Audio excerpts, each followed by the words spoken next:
Hello everyone and welcome to the Redmen TV, about to bring you a clip from our Journo Insight show. Each week we have Liverpool Echo's Paul Gorst in the studio talking about the latest Liverpool news. Obviously, with the window being open, we had a very transfer heavy show. So yeah, if you want to check out the whole show, it's available on redmenplus.com, where we talked a little bit about incomings as well. But in this clip, we're going to talk about the potential outgoings of some of Liverpool's young players, including interest from the likes of Celtic, from Rangers, from Leipzig, from Atalanta. There are loads of clubs trying to sign some of Liverpool's young players, so yeah, check out this conversation. You mentioned there very quickly Ben Doak and his future as well, just touching on that. It feels like there's a bit of loan interest in Ben Doak, and it's going to be now a decision of who gets him, and if Liverpool decides that a loan move is best for him, because I think I think he's made it clear he wants to play, and I understand that, but it's got to be the right deal to the right place at the right time. So where are we at with Ben Doak? Yeah, Leicester and Southampton, two of the clubs interested, potentially Celtic as well. Yeah, as far as I'm aware, that the plan is, or was, to sit down with his representatives, Slot and Richard Hughes, after the tour, so might even happen this week, and sort of discuss what's next, where's going to be the best fit for him. Is he going to feature much this season? Maybe not.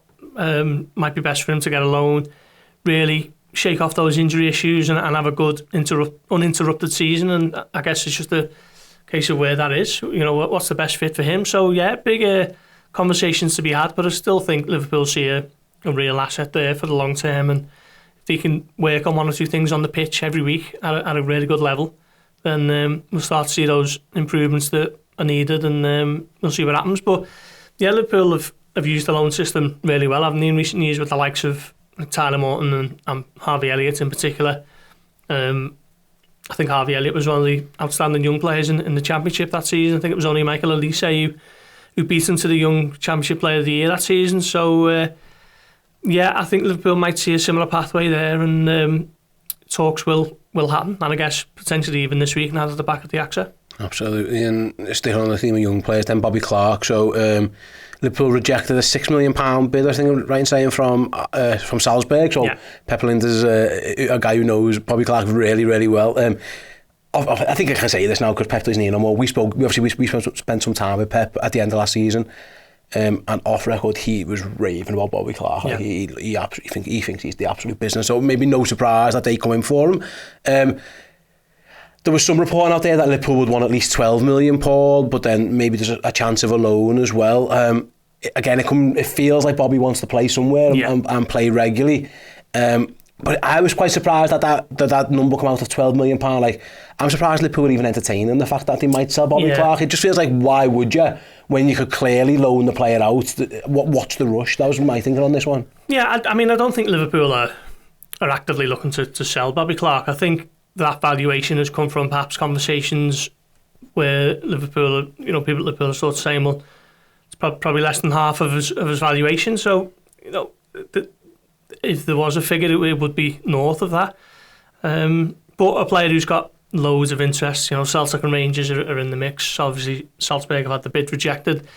Pretty much half the Championship, going off the conversation I had last week, are interested. Norwich was one of them, Leeds United. A slew of others, I think. Derby County, possibly. So, yeah, you can see why he's attracting interest. Obviously, a player who's to properly break into the first team fold on a regular basis, but he's had enough of a taste, hasn't he? I think he made his senior debut in the Premier League against Forest, was it? Started in that game against Forest, just after the Carabao Cup final, where he obviously plays for extra time and about 25 minutes in normal time as well. So, yeah, a player with a huge future, really, and Liverpool very relaxed about the situation. Don't think they're looking to massively entertain permanent bids, but 6 million is way short of what they feel his valuation is at this stage, and he does want to go on loan, so I think they will sort of look at the landscape there, and a loan could be the next step for him. Absolutely, we'll keep an eye on that one. Would make sense. And the last one, I've got your column from on the Echo from the other day. Go and check it out, by the way. Paul's columns and his diaries from the tour. Just a line here says Tyler Morton is still wanted by RB Leipzig and Atalanta. Meanwhile, I found it interesting actually that like Trey Nyoni felt like he was the young when Curtis got injured, Trey Nyoni come on. First sub on was Trey Nyoni all the time. It very much felt like Tyler was part of that secondish kind of team where if there's another player who's now gone above him in the pecking order, which it looks like, I think the manager hinted at this, didn't he? I think he said something along the lines of, you can tell which one I like the most because he's the one who kept coming on. It was a similar line to that paraphrase, and so, and Trey even played as a number 6 as well at certain points in that game, so not a huge surprise if Tyler Morton has been linked away. It feels, again, having had a couple of loans now, Blackburn and Hull, does this one feel like more a permanent move could be on offer for Tyler, because at some point you can't just keep going loan after loan after loan after loan.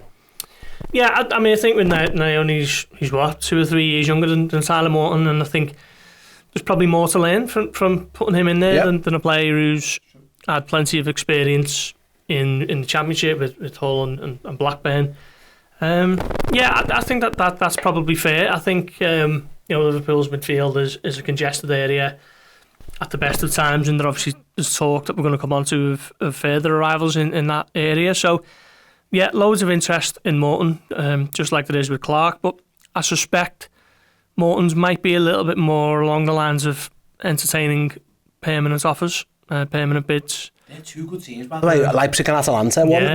What a chance for a young player. Champions League football, Europa League winners, RB Leipzig. Europa League holders, they're 2 really good moves if he can get either of them. Yeah, I mean, he's not a player. I mean, he's an England under-21 international, isn't he? He's had a couple of really good seasons in the Championship. And, Championship obviously is second tier, but if you're looking across Europe, it might even be like fifth or sixth in terms of the top level. So, he is someone who's attracting loads of interest, and I think Liverpool will look to listen to those seriously in the coming weeks. And obviously it's a difficult team to break into Liverpool, so it'd be no slight on him if it doesn't quite happen. But he's got a massive future ahead of him based on what he's already shown out on loan. So I'd expect interest to ramp up on that one in the next week or two. Yeah, I think actually what we've just learned in that last 15-20 minutes or so, Paul, is that Liverpool Academy is doing its job. Whether it be signing young players and developing them, or bringing players like Tyler through, or whatever, Ben Doak's signing, like someone like Gerald Kwanzaa's now in the first team. I always feel a good academy produces 1 or 2 first team players, and then you can sell the rest. I don't mean like just like bin people up, but you can sell them to a good level of club for a decent amount of money. That just proves that the academy system is working for Liverpool. They've got themselves a starting centre back. They've got themselves a right back who's very much in the mix to play a lot of games next season. You look throughout the team elsewhere, Curtis, etc. And by the way, the likes of Morton, of Carvalho, and young players maybe.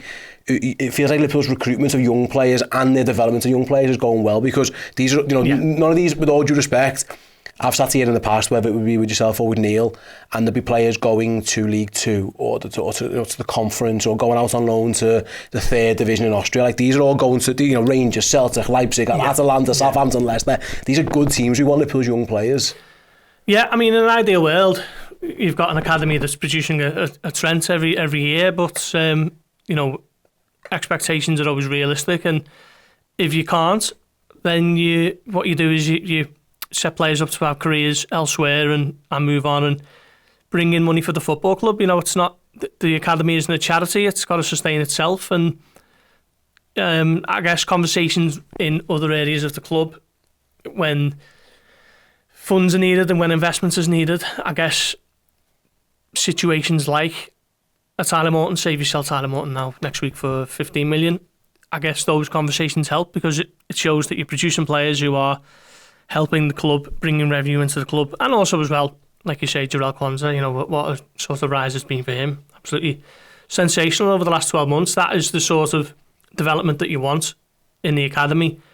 And then I guess the other way of operating is to produce players who can bring in really a good amount of revenue for the club, and they can go and have really good careers elsewhere. So yeah, absolutely flourishing really, the academy scene, and full credit to everything that Alex Inglethorpe is doing there with Barry Lutus and Mark Bridge-Wilkinson and all the other coaches. Absolutely, it's great. I think it's gone really, really well.